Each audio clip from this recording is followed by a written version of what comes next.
Hello and welcome to Indie Film Experience. My name is Zach Green. With me today is Anthony Gibson, the writer-director of Weird Valley. We're going to ask some questions. We're going to ask some questions.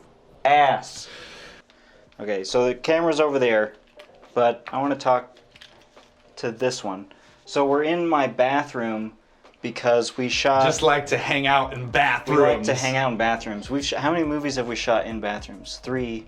Three so far. Three so far. Yeah. One of them was filmed in my bathroom here. We did not do this for lighting, we did something else, but we'll get into that later. A piece of the heart of the movie takes place in this restroom. Yeah.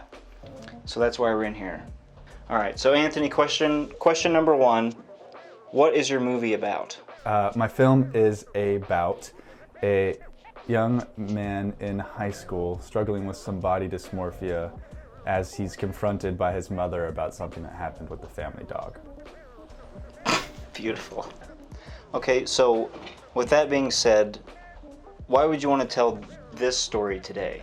Yeah, I mean, for me, it's a personal narrative. I've dealt with some body dysmorphia stuff myself in high school, and I think that's a pretty limited conversation that we're having about body dysmorphia in general, especially with, men. It's important to me because I feel like I just had to do it and get it out of my system a bit. What do you mean by that? I mean that I didn't really realize that I was actually struggling with a lot of the things that the main character in the film is struggling with until I started kind of writing the film, if that makes sense. Very interesting. Because it made me realize that it's tough to understand that you're suffering sometimes and what that looks like when I didn't know I was actually hurting myself in sort of my dysmorphic behavior with my body. I thought I was just sort of building myself. I thought I was improving in some way, but I was actually just harming myself, which I think is a really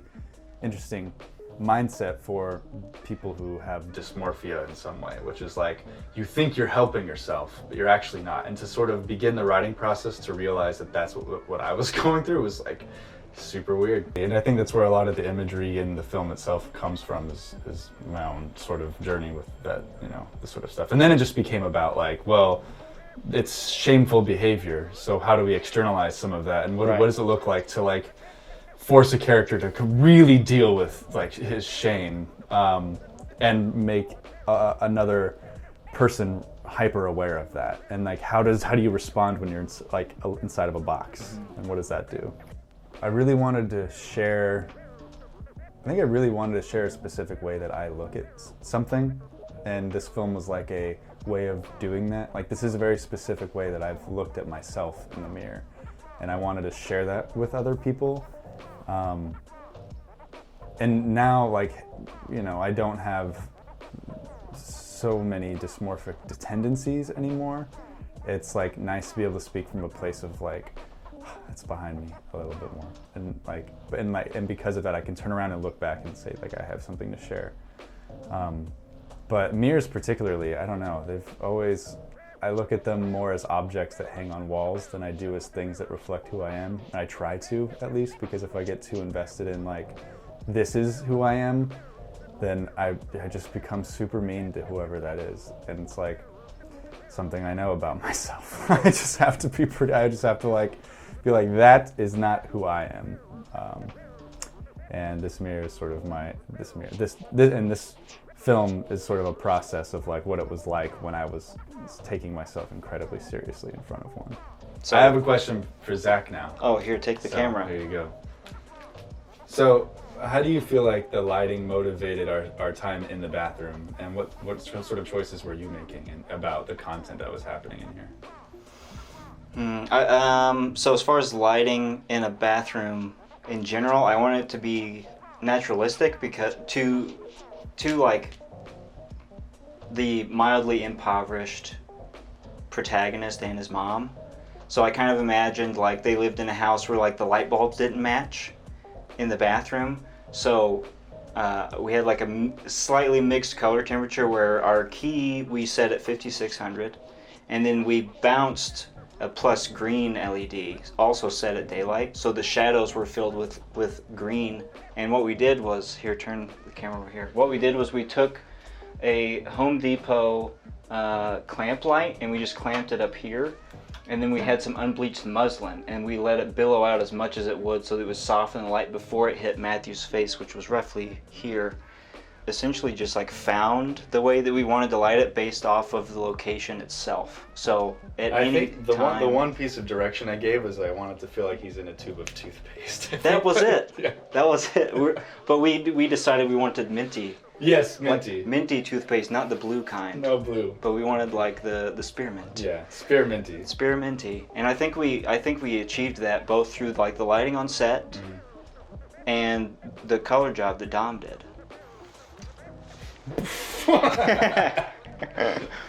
So with this movie, Yeah. what was your biggest challenge? The biggest challenge is that we had a very intimate scene with a dog, and just working out the logistics of doing that and ensuring that everyone was comfortable was a very big deal to me, and I tried to think about a lot of different scenarios. We brought the American Humane Society out, and originally we were planning on filming before that. We had 3 days of filming scheduled, and within those 3 days we had planned shooting the entire movie. And then we wrapped the first day, and then I got a call from the sound operator, Sean Freeman, and he expressed some concerns about the content of the dog scene, and not having the American Humane Society out for the filming of everything. And that was something I had considered getting in the past, and then just was like, oh no, I'll shelve the responsibility if like there's talk of whatever. I'm like, that's fine. But then he made me aware that it really wasn't just me. I mean, we were all there. And it really was important to have someone who was there to make sure that the dog was safe, and that also that was communicated, I think, in the making of the movie. And I was like, obvious, it's like, oh, well, duh, of course. You get so caught up in doing like other aspects of the movie, you sometimes don't go to the very logical places in your mind. Right. And so we're like, okay, and it actually worked out great because we wouldn't have had time to film that at all. So we did that a week later. Brought the American Humane Society out. They were great. Dog was great, and we shot the scene. I think there are always moments where you're like, I would love to have those back, and I think it's just like there were so many elements to what needed to happen in that scene. It's hard to, it's hard to want to have that back, but of course I do, Right. And so it's just a matter of like really hoping that what's communicated is what I want communicated, and I hope people get why it's there. I'm not going to tell you, but Right. Yeah, don't tell me. No. I mean, I have my own reasons, and the idea is that you'll have yours when you watch. So. Tell me about the cast and how you found them and Yeah. how much you love them. I love the cast. The cast is great. We did a casting search through different agencies here in Chicago, and then Story Studio Chicago, where I've been volunteering for the past couple of months, was really nice and let me use their space to hold both the auditions and the callbacks. So shout out Story Studio, thank you. Plug it. So cute. Yeah, I love them. They're great. And we just watched various people come in, and there were the people that you see in the movie, and there was some magic there for sure. And I'm very, very happy. I'm so happy with the way it turned out, and I think the performances are the best part. They're amazing. They're amazing. Not to say that your cinematography is not the best part. That's also the best part. Everything about it's the best part. Well, yeah, okay. Well, give me some names and flirt with them. All right. So we have Matthew Chappelle as the lead in the movie, and then we have Miriam Moss, who's wonderful and killer, and then we have Rachel Sullivan, who's playing Matthew's mom, and watching them two together was just amazing as a director, because you just like hope to put two people in a room and then they click, and it's like even just from the audition, I was like, oh my god, they have their own language, and I was like, great, let's just put a camera in front of these people. I know, like, just from my own perspective, though, like there were a couple of times where like I felt like I was watching a real mother and son moment happen. Yeah, which I would like well up at times, like while operating the camera. Yeah. It was hard, but it was beautiful. Yeah, I loved being in a room where just I could feel the emotion from everyone, and just like looking over and seeing the crystals that were building up in everyone's eyes. It was like, oh, great. But yeah, I mean, the film itself, I was nervous about anybody like reading the script and me not being directly there to explain everything to them, because there's some sensitive material in it, and I wanted to be able to get through to the people that were reading it. And in my mind, I was like, you know what? The people who will come in for this will be the people who are down to do it. And I found some comfort in that. And I really just appreciate Matthew, because he had to do a lot of things, and he had to be willing to kind of like use his image and his energy to communicate these things. And I think he did a really beautiful, honest job. Okay. How'd you cast the dog? The dog. Oh, great question. The dog was actually our production designer. Excuse me. Wait, the dog was the production designer? The dog was the production designer. So everything you see in that movie, oh my god. So, Lauren Schatzel, incredible production designer, was so amazing and was willing to allow us to, work with her dog in the movie, and that saved the day. Just finding a dog, having to talk to people about why we're doing this. When you have someone who's so good at something, put their hands on your work and say like, I got you, it's like the best feeling. That's how I felt about having you involved too. It's just so nice to be around people who want to make the most out of the experience. And I feel like that's what we really lucked out on, is like everybody was at the top of their game. The look and feel of the movie. Yeah. What were some of the influences that were important for you? Yeah, I found myself wanting to research movies about adolescence, and circled around two. I really, really liked It Felt Like Love by Eliza Hittman. Just really, really beautiful movie about just a young person trying so hard. And then also really liked Palo Alto by Zachypoopoopeepee. Just really, really like beautiful movie, and I think that's where we got a lot of our technical decisions from, in terms of like stylistically what we did with the camera. Mm-hmm. It Felt Like Love is actually, I believe it's shot on just like nothing but an 85 millimeter, and it's a lot of tracking. We don't really have much tracking going on in our film.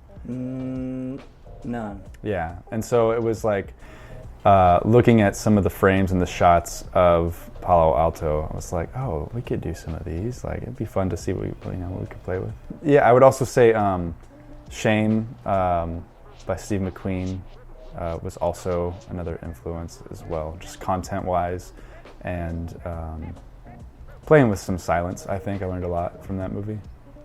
So of those influences, what like pieces of each film did you want to bring to your own world? Yeah, I really wanted to bring the feeling of like like really uncomfortable intimacy that It Felt Like Love, I feel like was touching on this nerve the whole time. And it was just a good like movie to experience what something feels like. It felt like love. And Weird Valley, I really wanted to be able to capture like a way of feeling and creating images that induce sensation, and kind of that being sort of the mindset through as many frames as possible. Palo Alto was a lot of I really like the car scenes in that, and I don't think we had the same light necessarily, but like studying those car scenes was really super helpful. Yeah. Okay, cool. What else do we need to cover here? Cut bulge. Cut bulge? I don't know. I'm gonna ask you some questions, Zach. Okay. Hi. So what was the process of reading the script and being like, Can't see your face. how do I how do I translate this to like an actual movie? Well, when I read the script, I was moved, and I thought it was like. Stop it. I was. But I also thought that it was like a cool risk that you were taking with the narrative,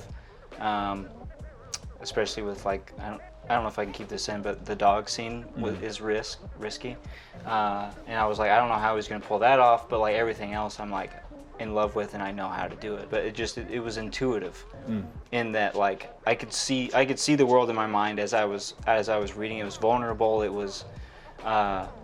It was grounded in what I imagined was your own truth, and like that level of vulnerability as like a writer-director, I really admire.